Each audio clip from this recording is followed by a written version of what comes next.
Hello and welcome back to my channel. So focusing is one of the most important aspects of storytelling, and how you do it depends on your camera lens combination, whether or not using manual focus, autofocus, and also other factors like the size of your crew. So after many years of requesting it from Blackmagic finally decided to release autofocus on one of their cameras, the Blackmagic Cinema Camera 6K, and they mentioned that they'll be rolling out to other cameras in the future once they're happy with how the testing has gone with that particular camera. So that's good news for a lot of people who have been requesting autofocus, particularly if you use active lenses which have motors in them so you can focus. But for people like me who shoot manual lenses all the time, pretty much because I love the characteristics that you can get from manual lenses, what tools does a PYXIS 6K and 12K have for shooting? How do they compare to other cameras under 10K? And how do you set up and use these focus tools on your PYXIS? That's what today's video is about. So join me after the break and let's find out.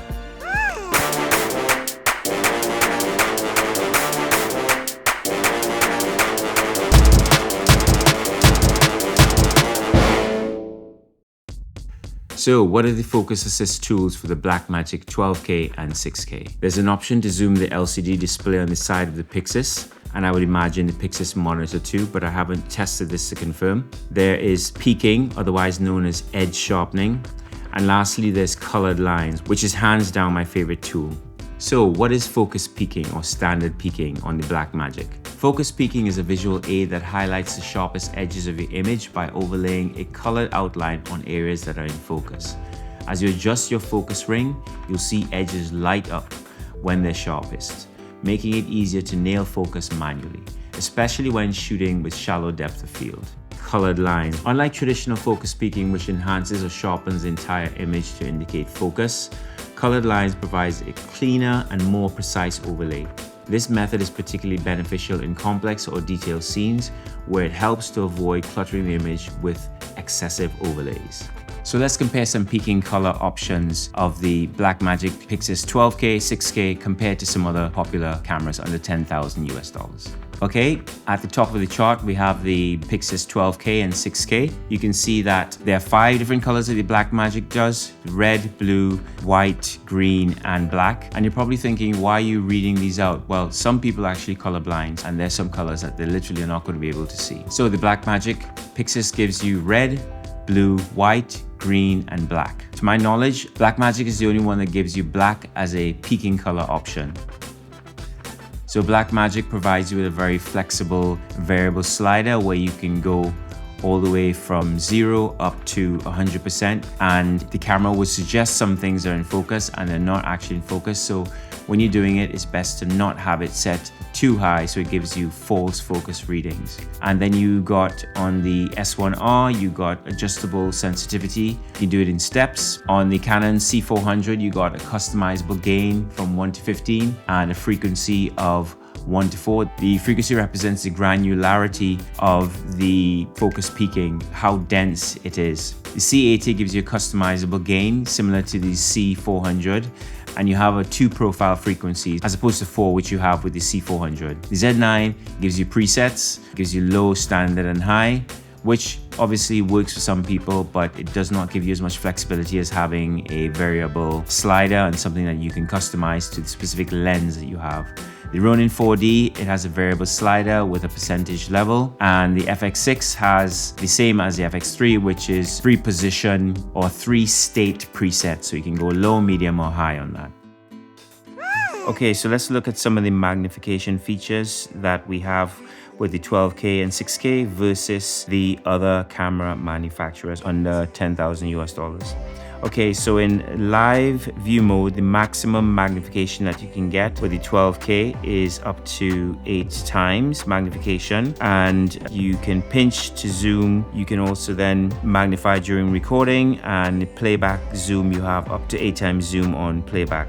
Okay, so the Panasonic S1R II, up to 6 times magnification in live view, and you can touch it to zoom, but there's no pinch, and you have up to 3 times zoom if you're doing a hybrid zoom or crop zoom, and otherwise you have 6 times, that's during recording.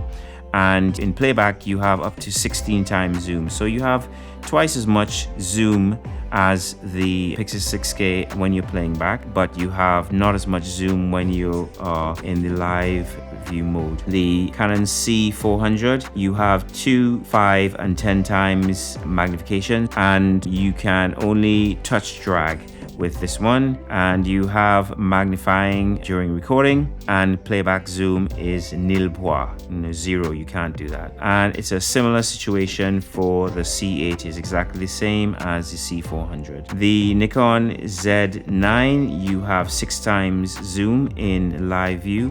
You can touch drag only, and you can magnify during recording, but only if it's a non-RAW recording. If it's RAW, then nil point. You can't do that either. Playback zoom, interestingly, you can do up to 20 times, which is higher than any of the other cameras. So you have the largest amount of playback zoom on the Z9. Okay, so the Ronin 4D, you have a choice of 2 times or 4 times in live view mode, but it doesn't go any higher than that. And you can double tap only to zoom. So to go from 1 times, 2 times, or 4 times, you can double tap only. And I believe you can do it via a button as well. And you can magnify during recording. We're not sure about playing back zoom on that one because the manual doesn't say. Okay, so the Sony FX6 and FX3. FX6 first, you have 3 times and 6 times live view magnification. You have no pinch or touch magnification, but you do have a joystick and a button option to activate that. You can magnify during recording, but you cannot play back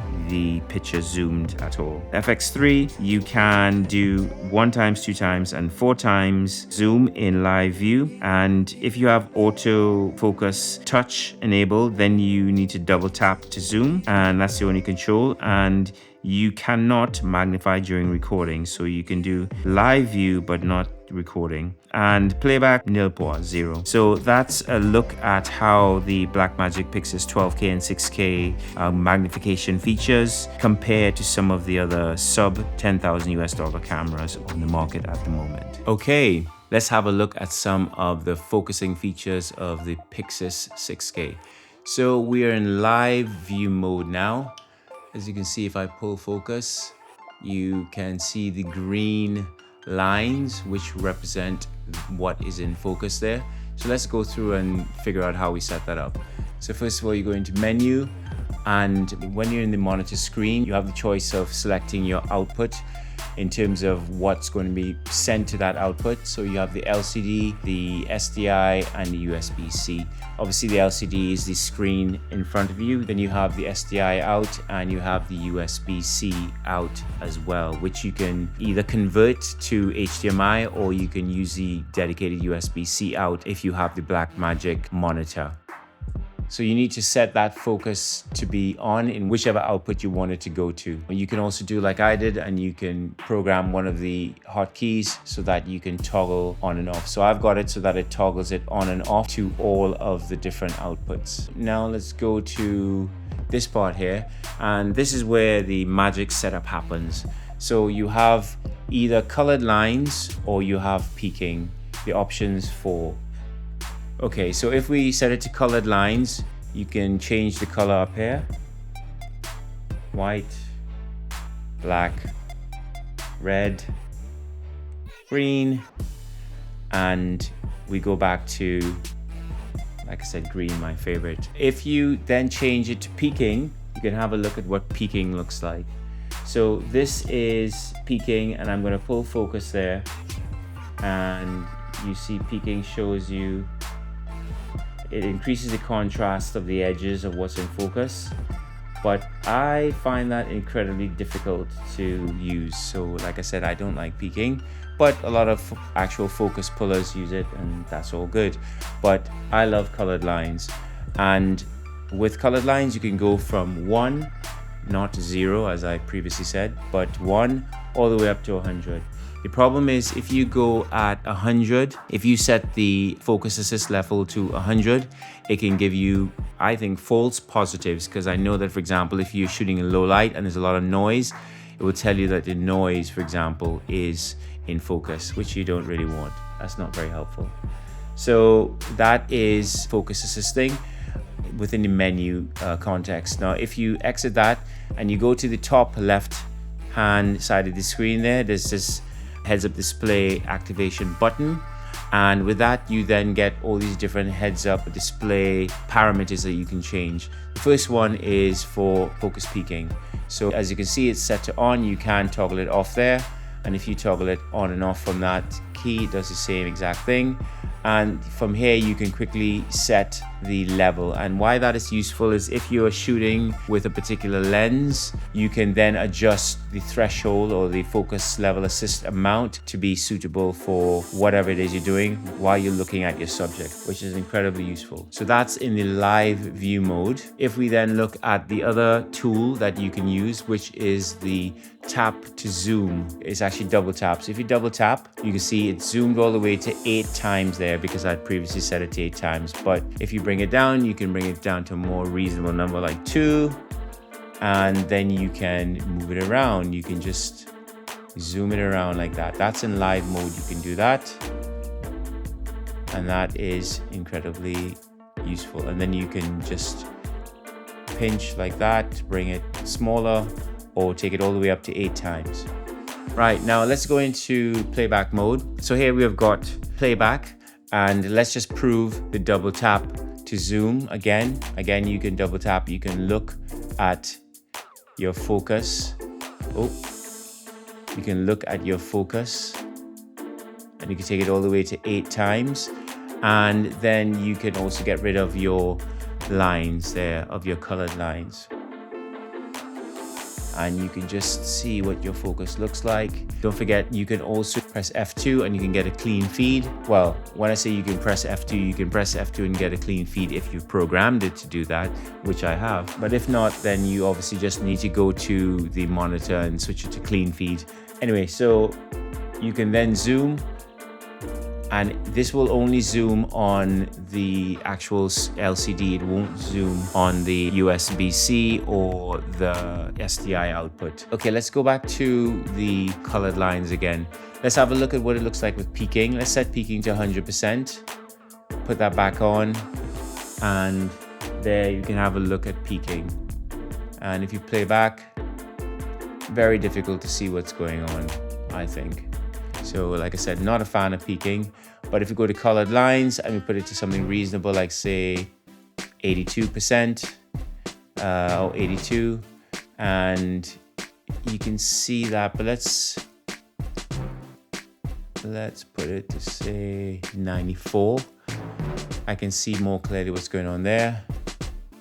And there you can see what's happening.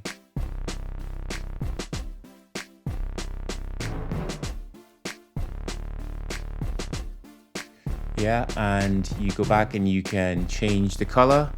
So let's cycle through the different colors you can have. Back to green.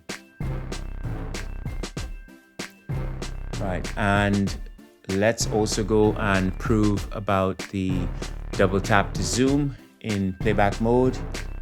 You could double tap and zoom, and if you play, it's playing back. And you can toggle focus on and off. Super handy. Right, let's stop that. Go back to, and again, we can have a look at the different. And now let's go back, I'll set it to green because I love green, and go to peaking. So this is peaking. Again, let's go to 100%. Again, you can barely see what's going on there. So like I said, not a fan. Go to colored lines, green, drop that down so it's not so. And we're around 80 something. And there you go. Well, that wraps up our look at the Blackmagic PYXIS 12K and 6K focus features and how they compare to other cinema cameras under $10,000 US. If you found value in this video and you learned something, then it would be great if you can like, comment, share, subscribe, do all that good stuff that makes the algorithm happy. And I'll see you in the next video. Until then, stay lucky, stay blessed.